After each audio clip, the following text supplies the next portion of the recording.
শহীদের রক্ত অচুত করুন। আজকে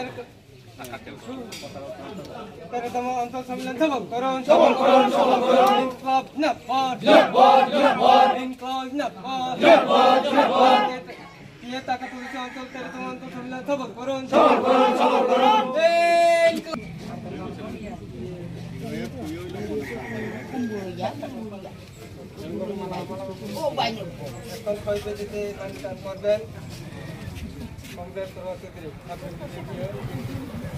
নারী এবং পুরুষ প্রায় অর্ধেক অর্ধেক আমাদের এই সম্মেলনে এসেছে এবং মনের কথা, দুঃখের কথা, অপমানের কথা এবং আগামী দিন এই অপমান থেকে, জীবন্ত দহন থেকে কিভাবে তারা বেরিয়ে আসবে আজকে তারা ব্যক্ত করেছে। এটা শুধু টেক্কাতলিশের অভিজ্ঞতা না, সারা ত্রিপুরা রাজ্যের মধ্যে আমাদের রাজ্যের মন্ত্রী বাহাদুররা প্রতিদিন কেবল বাণী, ত্রিপুরা শিক্ষা হাব, স্বাস্থ্য হাব, ত্রিপুরা সুশাসন, ত্রিপুরা মডেল। আজকে ত্রিপুরাতে নেশা, চুরি, ডাকাতি,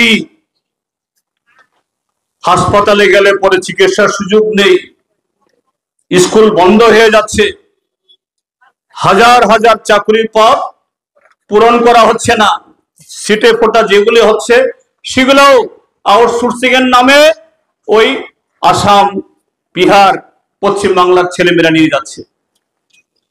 এইভাবে ত্রিপুরা রাজ্যকে সর্বনাশে পরিণত করছে। আর পরিকাঠামো, রাস্তাঘাট, পানীয় জল, রাজ্যে যে কোনো সরকার থাকুক কিছু টাকা তো আসবেই, এটা আমাদের ট্যাক্সের টাকা, সেন্ট্রাল গভর্নমেন্ট ফেরত দেয়, এ টাকা আসছে, কিন্তু কারা করবে?